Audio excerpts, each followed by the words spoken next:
It was like super bad. I was like, stupid hero, but now I kind of miss it, you know? Like a big dragon arrow is so fulfilling to watch. I feel like a big wombo off of.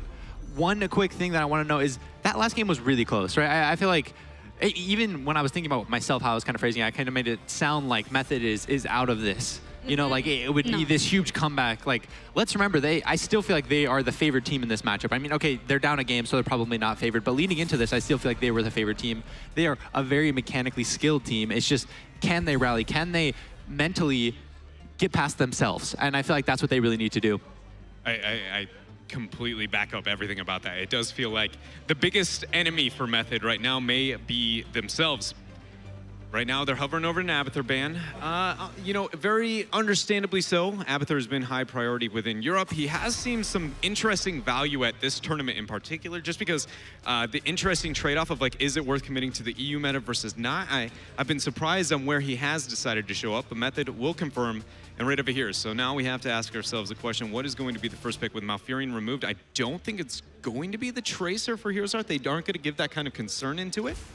Yeah. I'm curious if it's a Blaze-Tyrael 1-2 for the side of Method. Because those are both the tanks that most people have picked with the Maiev to synergize with, as well as double save would be really strong into her.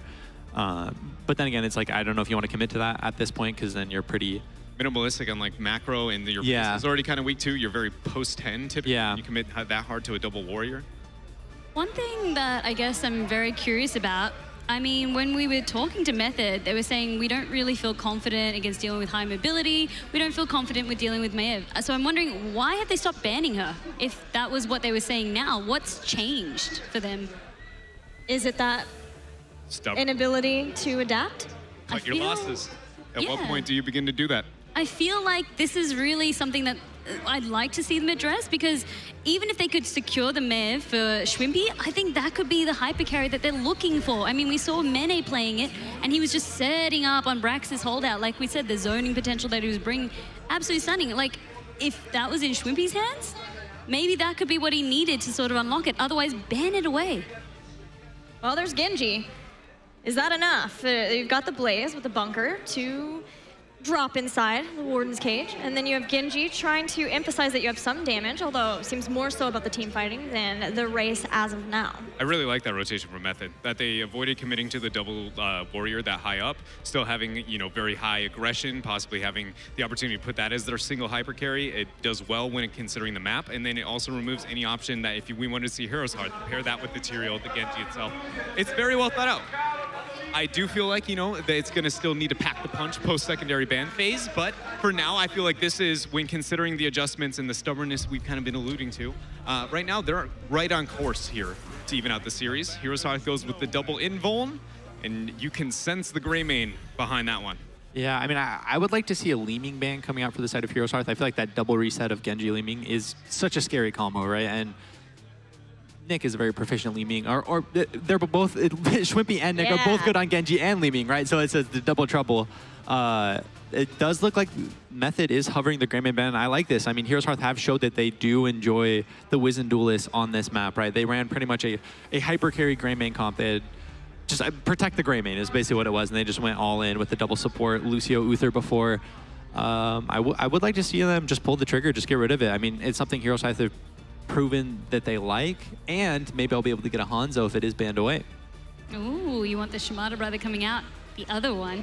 I do feel a lot more confident, because if that is Schwimpy on that Genji, we saw him and his stellar performance earlier. So that's something as well that HeroesHearth now need to be mindful of. Like, I love that they've addressed it by taking away the Uther, but still, what else? There's so much more that they can still pair it with.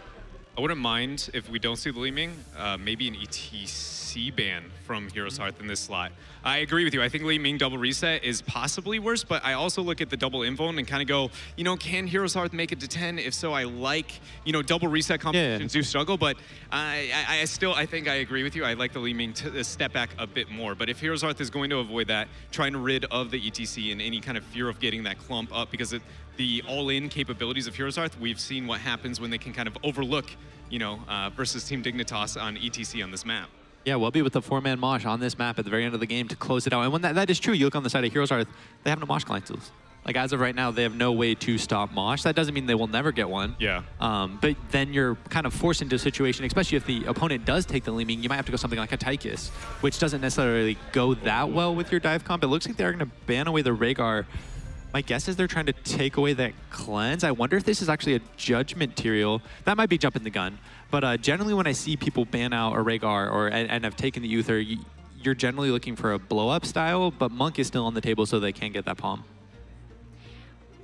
Maybe the leaving that up too for Heroes Hearth is that we don't have a Crow and Hero yet. And in general, with Greymane being banned out, if they no longer have confidence in Hanzo with his nerfs, they would run the risk of putting him to be lower in his hero pool, his preferred heroes, especially when that role is so crucial on Battlefield of Eternity when it comes to the race. That actually is so true. I do feel like Crone is really going to be choked out as far as hero pool goes, because we've seen him play a lot of Gul'dan, and his Gul'dan's been great, but as far as Battlefield of Eternity, you don't really want Gul'dan, right? One of the biggest strengths of Gul'dan is his wave clear, and you don't really get to utilize that on this map, as well as he has pretty short race. And it is utilize? I heard it. You know, I had to do it. Lucio and Nubrak coming out for the side of Method. I mean, I like it. I'm just curious why they didn't pick up the Leaming if they did want to go the Nubrak. Maybe they're afraid of the Lucio being taken away, because that is something the HeroesHearth has shown, the double support, the Uther Lucio. But I mean, in my mind, it's okay, you pick up a Nubrak so you can have Cocoon. Why wouldn't you take away the Cocoon counter? I think it's more of like a call out saying that you aren't going to have the confidence to be able to pick that up yourselves if you want to move in that direction. I agree with you, though. It's one of those, like, should you take that risk? Probably not. I don't think, especially with your legitimate tournament life on the line with the series, those kind of questions might be, you know, asking too much here into HeroesHearth. But I'm really struggling to what the Rhaegar ban. It's pretty curious to me, and I can't help but feel like it's like a damage output type that they wanted to be able to rid of it more. Like, yeah, I agree with you when the cleanse becomes a problem. We see the Lucio committed, and if it is going to be that judgment all-in, what do you see backs behind it? Murden and Zeratul. Oh, Crone and Murden. Okay, so this is that's serious. That's right. He has Crone is 100% going to play the Murden, so that was their fix to his hero pool problem, which I don't know if that is a very good solution. Sledgehammer, baby! Yeah. I mean, their comp, it's very tanky, right? So you have the Genji. This is very much going to be a battle of tanky and like high mobility heroes, because you got the Zeratul, the Genji, the Maiev, and then a bunch of tanky heroes. So I'm really interested to see how that works out. I feel like it favors Method because they do have the Lucio, and generally when you have very tanky team fights, it's not blow up, right? It generally takes a little bit of while, and especially if they get that level 16 where Lucio is able to do the percent-based healing, I think that will be a big increase for them. Andy, what are you thinking for that last pick? I'm just very interested because that's also then forced them into pretty much an all-melee composition, which we saw Fnatic rock out with. So I'm feeling HeroesHearth. Maybe they were watching the Fnatic games, taking a bit of inspiration from that. But it's also just, I feel like, depending on this last pick by Method, they need to be careful, because if they can't make this composition work, it's going to be sort of all in or nothing. This Tracer is really surprising to me. I thought it was going to be Tychus.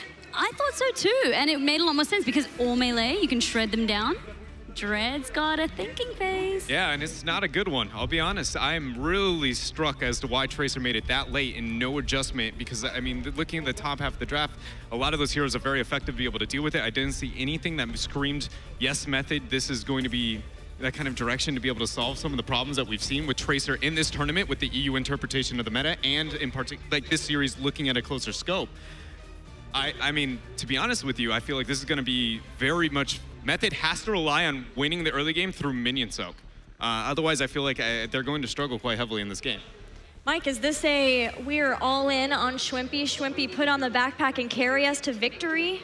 I mean, maybe. Like, because I'm logically, I'm there with you, Dread. Look, why are you picking a Tracer into a comp that has no backline, really? Like who are you diving with the Tracer? Yeah. And there isn't a hero. So, Shrimpy is the drafter, so maybe that's something where he is feeling that pressure, right? He's feeling that, okay, I need a hero that I can carry on, because if I'm not going to be able to carry, and we're not going to be able to win, right? And that is definitely a mentality that a lot of players get into. And I mean, and it's not a bad thing, right? Because look at this tournament. He has carried, right? Every single time he is on a carry hero, he has shown up and he has improved.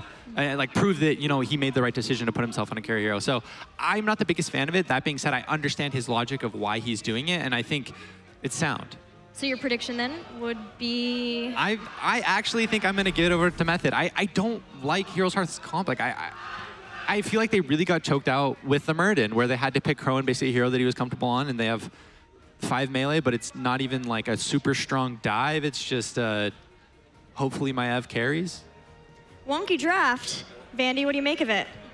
I'm really torn. I'm finding this one a bit hard because on one side, I'm going to see that Maev and the Zeratul, which we saw work really well last game. But then on this side, as you were saying, like I'm not convinced by having the 5 melee. So I think for this time, because Schwimpy's on that Genji again, I'm going to side with those guys.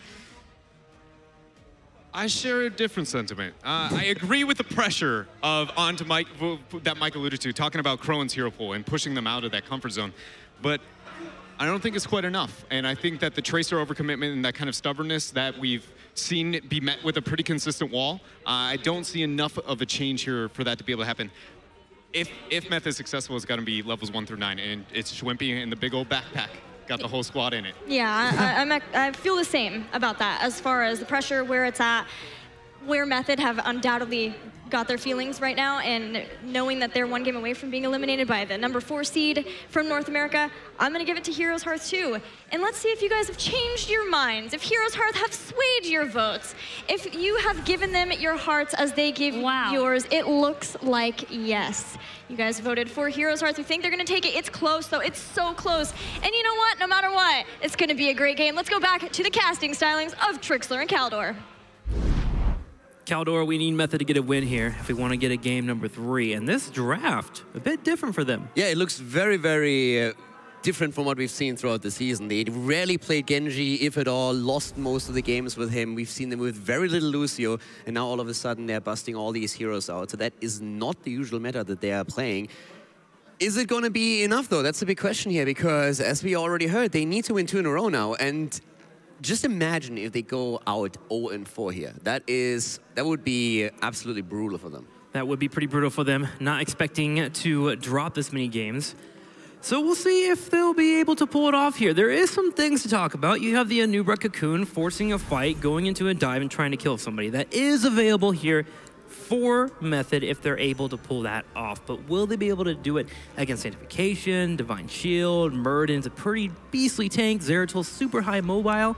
They're really, really putting a lot here into Schwimpy, who will be playing the Genji, and Tracer on Nick. Yeah, they definitely are, and it's an interesting setup for sure. I also have the answer, by the way, that Adred was a bit confused about the ban on Rhaegar, and there's a simple answer. Rhaegar is currently the most successful hero of the tournament. 4-0? 5-0, actually. 5-0. Rhaegar is 5-0 at this point. Not quite why he was banned out here, but still, it's really interesting to see Rhaegar not only being so successful, but also rising in priority, considering that globally, he didn't play the biggest role throughout the regular season, and his win ratio was very meh when you compared it to Uther, when you compared it to Malfurion. But the supports have been all over the place at the Western Clash. Yeah. Uther in particular has really struggled. The first couple of weeks we had a lot of Rhaegar in Europe, and then he just kind of fell off a lot with the Uther coming in, Malfurion as well, the strength being shown by him. But Rhaegar here, and now we have a Lucio as well, which I actually wanted to ask you, with Lucio being on the composition for Method, Tyrael has a possibility of maybe going into a Judgment. Yeah, Michael already talked about that a bit, and it might happen. We've seen some crazy... Every now and then you see that Judgment coming through for Tyrael, and then it usually looks pretty good. We saw it on the first play day in Korea, for example, and it was absolutely fantastic. The question here just simply is, do you have that explosive damage that you want with it? Because traditionally you would look towards, let's say, Li Ming and Jaina, anything with high burst. But you have a Zeratul here. So if you jump in with Maev and you also get the Zeratul damage in, that could be enough. And I mean, I have to say, even though he died a lot in the last game, the damage output that we saw and just the setups from McIntyre on Zeratul was absolutely fantastic. If he can have a repeat performance here, chase down Tracer and deliver these kills, that could be exactly what HeroesHearth needs to make this a 2-0. Yeah, McIntyre is willing to get his side blades dirty. He'll jump into a fight. He doesn't mind if he sacrifices his life. He gets it set up for his team. The only hang up there about Judgment coming out is, of course, Blaze with Bunker. That is something that can save the day for Method if they're able to coordinate that, but there is a possibility of that full-on dive into a fight. Now, we did have to make a remake for you at home. We're doing a little bit of a reconnect. We're getting set up now, so don't worry. We're jumping into the match pretty soon.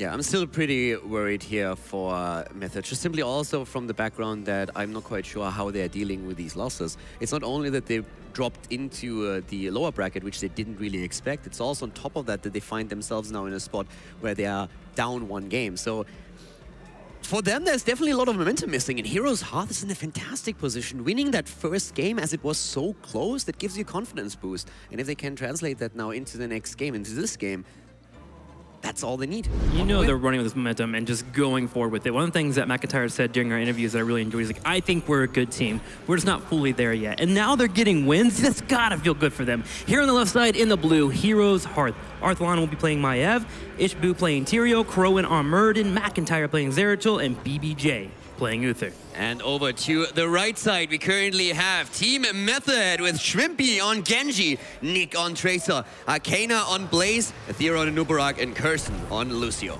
So Nick played Tracer a lot in 2017. It fell over to Shwimpy pretty often due to him being a Tracer player, but you can see that overlap in Hero Pool being available for Method. The question is, will it be good enough? Can they find those kills? Crowan already playing pretty safe, moves in, drops the Stormbolt straight into the bush, finding Method there. Nice and safe. We'll see how this 4-man's gonna pan out for our teams, as Method's gonna do their best to build up those pulse bombs. Yeah, Method right now is still looking for another stun setup here. Pursuit of Vengeance on Maiev as the level 1. We're seeing all the way up at the top lane now. The 2-for-1, and McIntyre's in trouble and losing the solo laner. That's how they start the game off, and that is not what you want here. Immediate rotation from Murden though. You're not going to lose out on lane experience, but still a great job by Method. Still a big statement from Method. Finding those kills, jumping in as soon as they can. It's one of the biggest advantages of running Genji. It's one of the reasons why Genji has always been so high in the meta, because you have these quicker rotations that can catch a hero on and off lane absolutely off guard. Because of agile dismount, being able to jump from the middle of the battleground is a pretty good tool available for you. Hang on here as we get a quick pause. We're setting up for the rest of the map. Now, I am kind of curious about the race around the Immortal. Do you think there's a lot of pressure available for HeroesHearth, or will it be something that will look towards Method to win? It's actually an interesting setup. I would say that in general, I like both of the teams I feel are more so looking towards the team fights, but I feel both have also a fairly even amount of pressure against the Immortal, probably Method a little bit more so than HeroesHearth. But with the setup that we're seeing there, I feel both are going to look for kills. So I don't think it's going to come a lot to a straight-up race potential. Yeah, it's all about who they can find out of position, get a pick, and then go for a little bit of damage, and wait for the cooldowns on your death timer to get you back into the fight. Looks like our team is all ready to go as we hop back on in.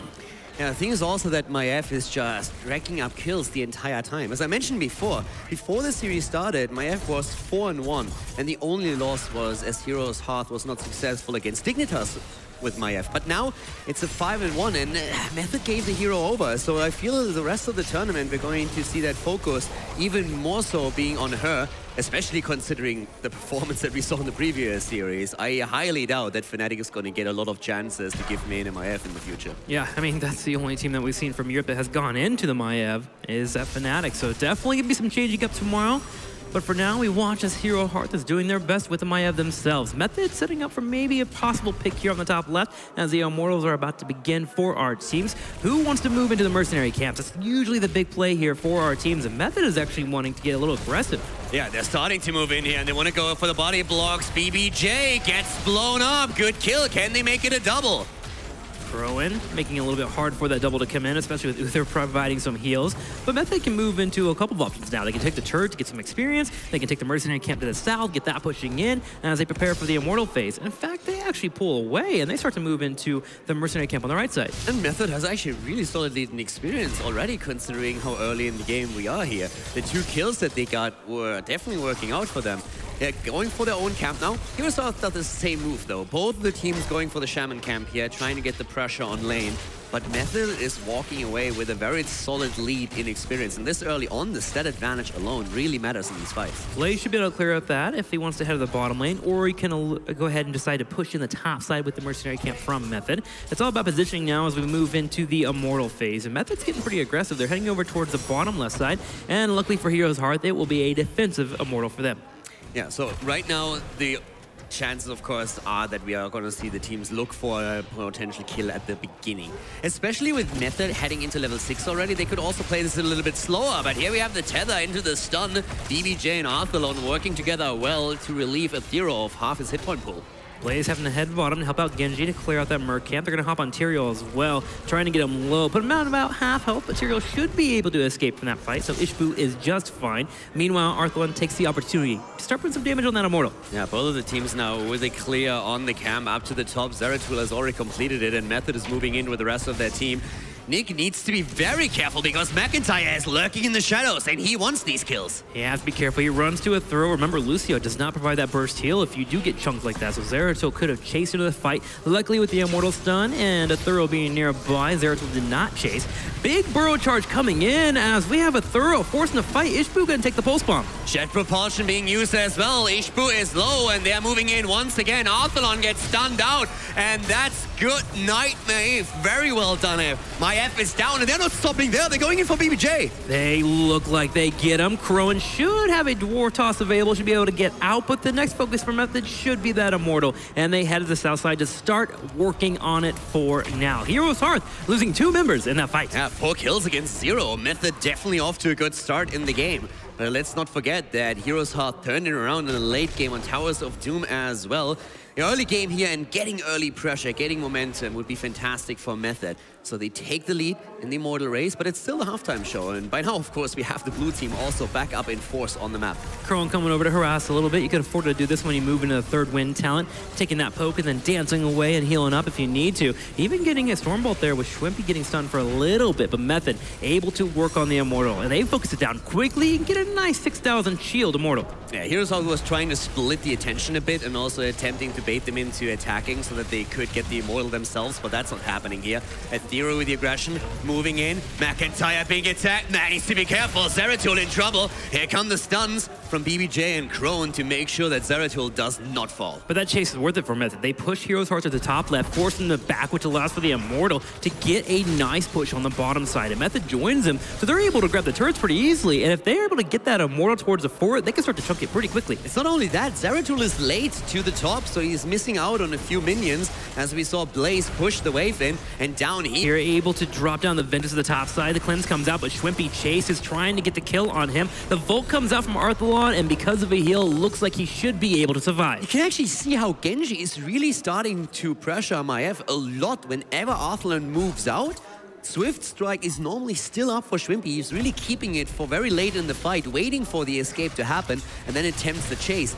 Did in this situation not result in a kill, but it forces Arthalon to play a lot more passive than he wants to. He has to be careful with that tether. The moment he drops it down, Genji is going to chase if he's able to find a kill. Method now find themselves in a lead, a full level, 9.5 to the 8.5 of HeroesHearth, 10 right around the corner. Schwimpy even harassing McIntyre a little bit here, getting him very low. He's finally going to be able to start escaping there, but this allows for the fort to be cleaned up and the experience to be denied. Yeah, and also when we have the fort taken out at the bot lane, it was actually a huge play. Method with the aggression and the rotation from Blaze from the top to the bottom allowed the fort to be taken. And it was well done here. And talking about potential aggression, BBJ again in trouble. The jet propulsion comes in, and that's not the only thing that is incoming. We have Tracer moving in for the kill, and BBJ is gonna fall here eventually. Another kill for Team Method as they have the level 10s, and that's the 5th kill against 0. Still buy some time for his team to escape. Method was looking for a couple more kills, but couldn't quite get them. Top lane continues to be sieged upon as Schwimpy and McIntyre continue the duel in the top lane, but McIntyre able to control it for now while Arthalon comes in to help clear up the lane. A full, half a level is needed for HeroesHearth, and an Immortal spawn is in 20 seconds. Now they should still be able to get pretty close to level 10, especially now with their aggression towards the structures at the top. If they can drop a tower there, that would be worth a lot for them already, but they're afraid of the rotation, and rightfully so. If Nubara gets even close, he's going to drop a cocoon and allow the rest of the team to move in, so they needed to back off there. And Method took this over here, the push in the bottom, grabbing that bruiser camp, making it much more difficult for HeroesHearth to answer back. They'll have to clear that up, and the moment that that is spotted, Method steps onto the middle of the field and goes straight for the Immortal. They have a time window now, and they're using it. It's a small one, but still, you can get the halftime show out of that, and that's what they're hoping for. Zeratul is at the top. They have vision. They see Maiev at the bottom, so they can can still go in. And of course, by now we have HeroesHearth on 10, but the halftime show is going to be reached by Method, and that is the lead or the start that they have now in this objective. Caldor, we have an X-Strike available for Method. Yeah, good point. Nice tool also to just escape here. And considering that we have only Lucio, no Divine Shield, no Ancestral, no Panic Button to keep Genji alive, that can definitely work out. It's one of those things where if you can get away with the Dragon Strike, if you have the support, you really want to use it. But sometimes when you're a bit more on the squishy side and you feel you need an escape tool as well, then X-Strike can be a good tool. So it doesn't shock me too much. It's definitely not what we are used to seeing, but there's good reasons for taking it here. A way to get out of the Warden's Cage as well. Void Prison comes in, gonna land on 2 members. Let's see that Warden's Cage. Oh wait, a thorough disrupts it with a Cocoon. Brilliant Cocoon. Yeah, Cocoon being used here, and nice trading cooldowns here. Also, as we see Shrimpy tagged again, they're starting to move in against Crone. Crone is low, he needs to be careful. Shuriken quest completed now by Shrimpy, and they are applying the pressure to the Immortal. They're poking both the heroes and the Immortal during the entire fight. McIntyre goes in for a little bit of harassment. Safecation will be used, but the Pulse Pump still connects. Here comes the cage, and the bunker is on the ground, but the re-engage. Divine Shield being used for Maiev. Here comes the Sound Barrier. Can't stop, won't stop. Going in for Crone, trying to get the kill here. And this is the end of Murden. And Shrimpy again goes in. He wants another. X-Strike comes through. Down goes Zeratul, and they're not done yet. Arthlon with a nice dive, but he dies as well. It's a triple, it's a quad kill, it's a team wipe as HeroesHearth is down. And Method turns her eyes straight towards the Immortal, and they're getting a full shielded Immortal. The second one of the game being awarded them, and they're about to hit level 13. Yeah, HeroesHearth in game number 1 made Method pretty angry, and Method is going in with this. They're definitely changing up the style that they play, and as we said before, they haven't played a lot of Genji during the regular season, they haven't played a lot of Lucio, they definitely changed their play style quite significantly. All things considered, switching their own meta up slightly, but it's working out for them. Heavy aggression and the early lead early on here. 2-level lead, a talent advantage, and now a full shielded Immortal as they go for the first keep of the game. And now HeroesHearth is in a position where they have to play a little bit careful. Void Prison is about to pop up, but if they lose 1 to 2 members, Method can go in and go straight for the core. They're playing safe and waiting for cooldown. Exactly, their cooldowns on there. They don't have Divine Shield, they don't have Sanctification, they need to wait longer, and this is not the fight they want. In comes Curse, the bunker is already on the ground, Cage is being used again, but do they have enough damage here to get the kills? Do they have the tools? BBJ is gonna have the Divine Shield up again, but it's too late to save Maiev. He saves himself here.